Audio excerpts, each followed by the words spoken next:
Coucou Mustapha, c'est Amel Chabi, j'espère que tu vas bien. Alors j'ai vu que tu sortais tes spectacles communautaires et Game Over en VOD sur YouTube et Apple TV.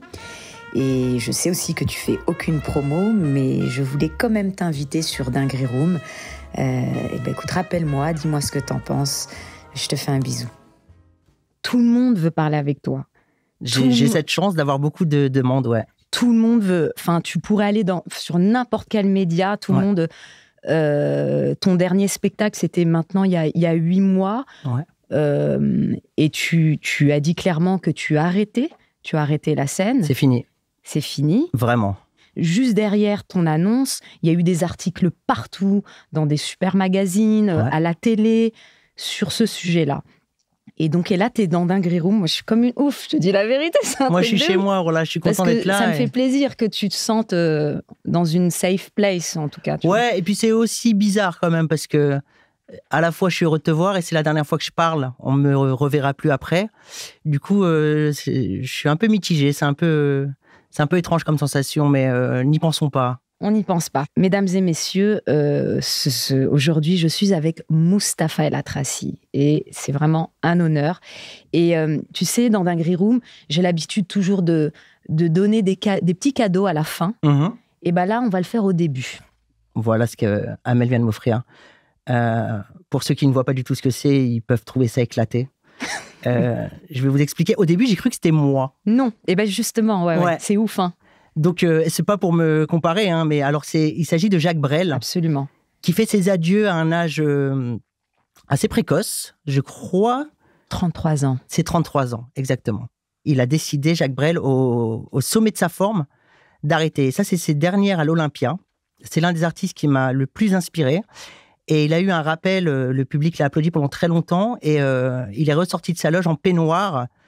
Et je pense que c'est pas tombé dans l'œil d'un sourd. Ça n'existe pas ce que je viens de dire, mais vous allez comprendre, parce que oui, j'ai fait ma dernière tournée en peignoir, mes adieux en peignoir.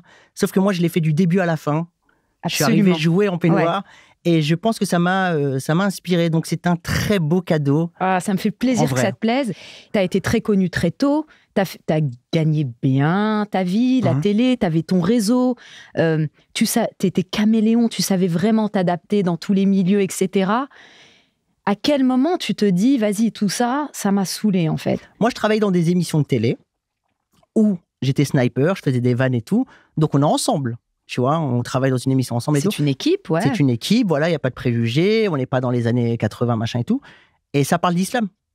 Ça parle du voile. Devant moi, en fait. C'est-à-dire eux entre eux ou ça rentre dans des débats. Le sujet de l'émission, c'est une stigmatisation pure et dure de l'islam à laquelle j'assiste. Et en fait, ce qu'ils oublient, c'est que derrière un voile, il y a des êtres humains. Et je vais même aller encore plus loin. Vous êtes en train de parler de ma mère, là. Vous êtes des oufs. Donc, vous croyez quoi? Que je vais rentrer chez moi ce soir et je vous dis à la semaine prochaine? Est-ce que tu as eu peur? Est-ce que tu t'es dit, je vais m'autoproduire, ça va être difficile? Ça a été super difficile. Ça a été difficile. La décision que j'ai prise, c'était du suicide. De me passer tous les médias, j'étais mort normalement. Et regarde la dinguerie que c'est que tout ce que j'ai suivi, tout ce qu'on m'a demandé de faire quand j'avais des attachés de presse, des producteurs, machin et tout, mes salles, elles étaient vides. Le jour où je dis non à la publicité, aux médias et tout, je disparais, je remplis 12 zéniths. C'est un truc de ouf. Je leur ai chié dans le cul. Je suis revenu, je leur ai chié dans le huc. J'ai ouvert leur cul et j'ai chié dedans. C'est un peu trivial comme manière de s'exprimer, mais je vois pas une meilleure manière de le dire. Et donc, quand toi, tu décides d'être indépendant, de faire tout seul tout, est-ce que tu sais vraiment pas où tu te dis, je sais que je vais y arriver au bout? T'es confiant ou tu dis, on verra? Non, la confiance, elle a toujours été là. Elle a toujours été là. Ouais. Moi, je veux pas me sentir au-dessus de qui que ce soit. Sauf quand je monte sur scène. Là, je suis un monstre. Là, tu peux pas jouer avec moi. C'est mon terrain. Et mon public, il est dur, hein. J'ai pas un public... Oui. Et tu le dis très bien, j'adore, parce que tu dis, mon public, je sais pas si c'est les termes exacts, mais tu dis, mon public, il est déjà très rama. Ah oui? Tu vois très, très rama. Donc, bien sûr. Et même la plupart se disent qu'ils devraient être à ma place. Mais quand je monte sur scène et que je prends un micro, tu vas comprendre que ta place, elle est là où t'es. Siège B32. Parce que c'est mon métier et je suis le meilleur là-dedans. Ouais. Et cette place-là, le fait d'être... Entre stand-uppers, on le dit, Mousse, c'est le plus fort. Il y en a qu'on robe de le dire. Je sais pas pourquoi les gens ont peur de dire il est fort. Je sais pas comment dire. Je sais pas, c'est un truc qu'ils veulent pas accepter. Parce que je fais partie d'aucune famille. Tu veux que ce soit tes enfants les plus beaux, pas ceux des autres, tu vois ce que je veux dire? Je pense qu'il y a un truc comme ça. Mais c'est vrai que sur scène, c'est impressionnant parce que t'es tellement libre que tu parles comme tu parles. C'est-à-dire, si tu dis des gros mots, tu vas le dire. Si tu dis hey, tu dis comme tu parles, tu ne mens pas. Et c'est important de parler de ça parce qu'il y a des gens qui ont cru que c'était visé, que c'était du marketing à un moment donné. Déjà, il y a plein de gens, ils disent « Ah, il parle comme ça, maintenant il dit des mots arabes et tout. » Mais je parle comment avec ma mère? Je parle à 90% arabe avec ma mère. Ouais. 90%. Ouais. Donc, si le Graal du stand-up, c'est de parler sur scène comme dans la vie, moi, dans la vie, je parle avec ma mère. C'est la personne à qui je parle le plus. On parle 90% arabe. Donc, t'es choqué si j'utilise un mot arabe sur scène, mais t'es un fou. Et surtout, je vais te dire un truc. Tous les gens qui sont choqués que je parle arabe sur scène, 50% de la langue française vient de la langue arabe. Donc, même quand vous parlez français sans le savoir, vous parlez arabe. Ouais. Quelles sont les personnes qui te font le plus rire? Qui te fait gaulerie, toi? Chris Rock est la personne qui m'a donné envie de faire ce métier. Sans Chris Rock, je fais pas ça. Chris Rock, c'est monstrueux. La gifle qu'il a prise, je l'ai prise. Ça veut dire quoi, la gifle? La gifle que Will Smith lui a mise. Tu l'as prise... C'est comme si je l'avais prise. D'accord. Ok, je comprends. Vraiment. Ouais. Parce que déjà, je l'aime fort. Ouais. Et je vais dire un truc qui me fait vraiment beaucoup de mal aussi, c'est qu'il l'aurait jamais giflé s'il était blanc. J'avais même pas pensé à ça. C'est pas un avis, c'est je te le dis. Parce qu'on se fait du mal entre nous, on prend la confiance entre nous. Un blanc, il l'aurait jamais giflé. Jamais de la vie. Moi, je vais te dire, ceux qui m'ont le plus insulté aussi et qui ont été les plus virulents, c'est des mecs comme moi. Dans Nick sa grand-mère, j'en ai jamais parlé avant, je fais un sketch où je parle des gens qui utilisent la religion pour séduire. Oui. Voilà. C'est bien ça, le postulat de départ. Ouais.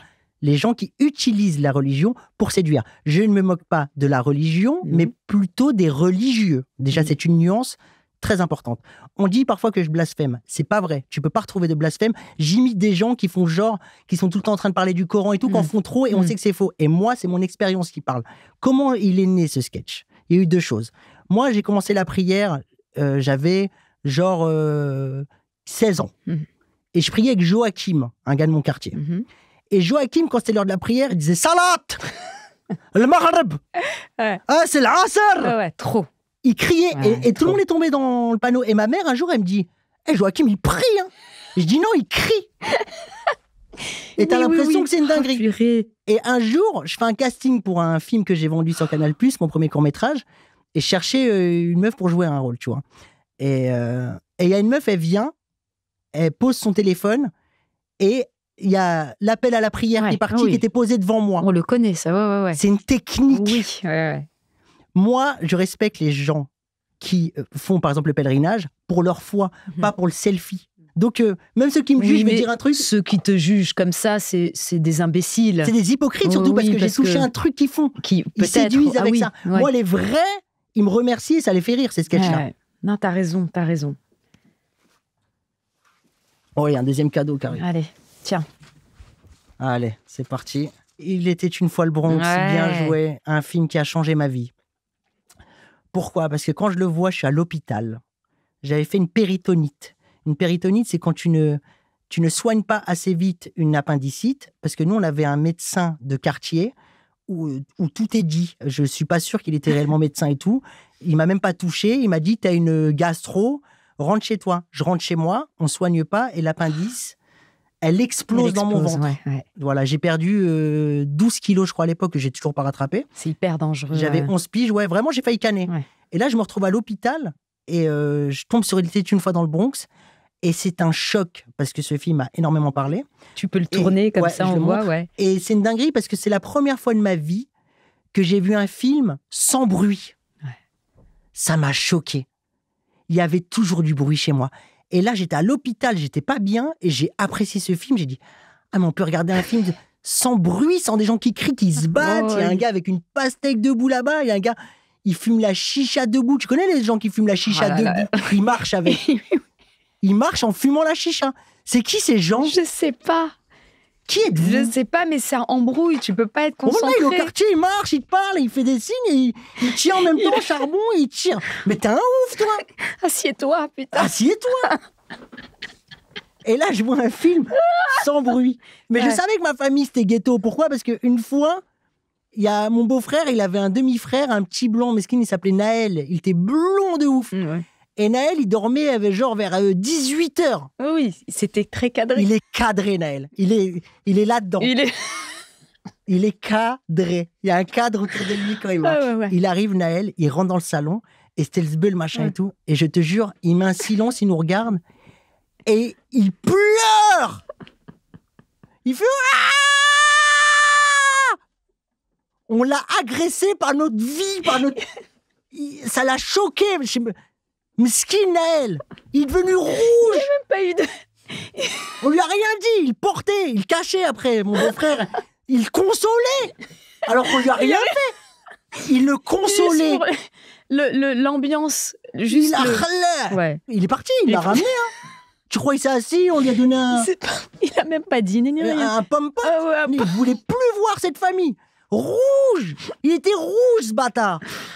Ouf. 3-4 ans, il avait. Il doit s'en souvenir encore. Parce que il y a eu quelque chose de spécial aussi chez moi. C'est ce qui m'a fait grandir aussi. Ça a été une espèce de plaque tournante chez moi de plein de gens bizarres qui viennent, qui sont des amis de mon frère, machin et tout, qui viennent vivre chez moi 6 mois. 1 an, 3 semaines. Et ma mère, elle les a toujours traités comme ses enfants. Et des Noirs, des Arabes, des Guers, des Yougoslaves.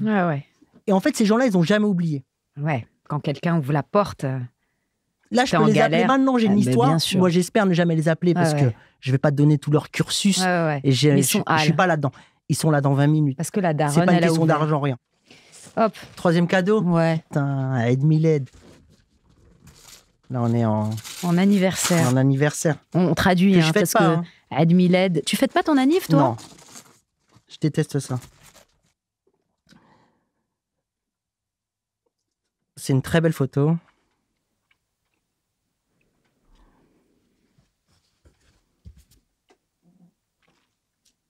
J'aime tellement cette photo. Je sais pas si tu as des photos de ces moments-là. Je suppose que tu en as beaucoup, parce que ce jour-là, tout le monde a pris des photos, etc. Mais là, symboliquement, le fait que tu sois derrière, que vous soyez tous les deux de dos, je trouvais que ces photos réunissaient finalement mais tout ce que t'aimes finalement. Comment tu veux que je parle?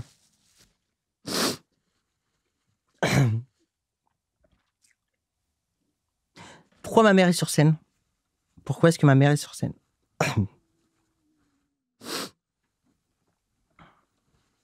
Elle attrape le cancer.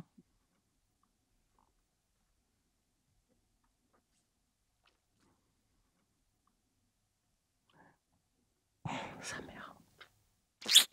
Tu m'as ken, là.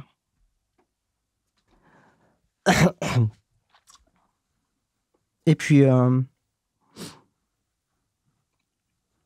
je vais chez elle.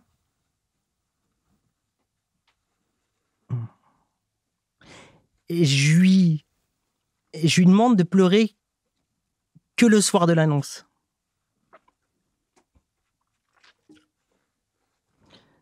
C'est une demande que je lui ai faite. Je dis, tu sais quoi? Ce soir, on pleure. Ce soir, on pleure. Voilà. Ce soir, on pleure. Mais pas demain.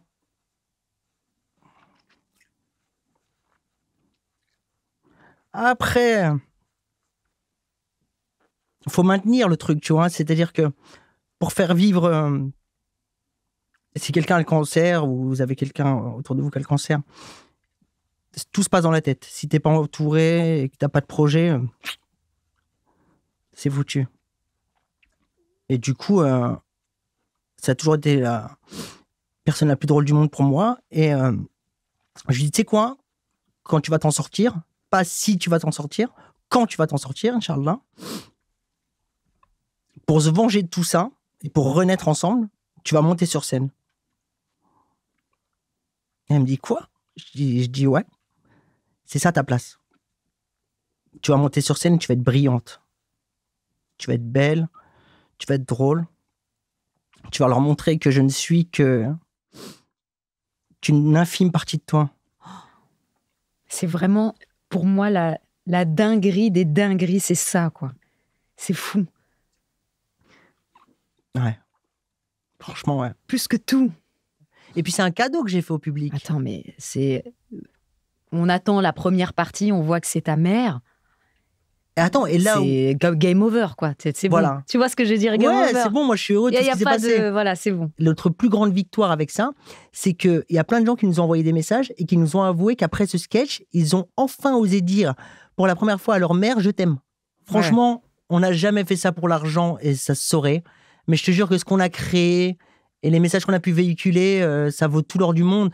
Moi, j'ai des gens qui me disent, qui m'envoient des messages qui me disent qu'ils voulaient se suicider dans des périodes et que c'est des sketchs à wham qui leur ont fait du bien à ce moment-là et tout. Waouh! Ouais. Gardez-le, votre argent. Ouais, c'est fort. Et est-ce que, comme c'est la dernière fois que tu vas parler, on va t'entendre, est-ce qu'il y a des choses que tu aimerais dire, tout simplement? Ouais, je remercie le public et je pars la tête plein de souvenirs. Et ça, c'est le plus beau cadeau qu'on puisse me faire. J'ai des souvenirs, j'ai vécu des moments extraordinaires sur scène. Et pour ceux qui vont voir mes spectacles, un dernier truc, Game Over et Communautaire, ils sortent aujourd'hui. C'est de la frappe.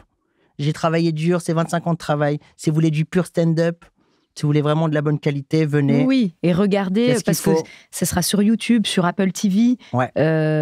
Tous les spectacles, d'ailleurs. Tous les spectacles. Moi, j'espère secrètement, au fond de moi, que tu vas revenir. Pas maintenant. Je veux pas que tu reviennes maintenant. Je veux que tu ailles bien. Je veux que tu te reposes. Je veux que tu sois avec ta maman, ta famille et que tu reprennes de l'énergie. Et je veux que tu reviennes. Peut-être sous un autre format, mais je le veux et je prendrai toujours des nouvelles de toi pour... avec plaisir. M'assurer que tu reviennes. C'est discret comme ça. Et voilà, enfin... moi, ce que je veux, c'est que tu ailles bien, quoi. C'est tout. Après, ouais, non, on est en route, hein. Ça ira mieux. Ça ira un peu mieux. Et il faut prendre le temps qu'il faudra. Et nous, on est là, on t'attend. On est là. On t'attend. Et je t'aime, Mustapha, aussi. Moi aussi. Ouais. Moi aussi, beaucoup. Merci, Mustapha. Et merci à vous de nous avoir écoutés. C'était Amel Chabi et Mustapha El Atrassi.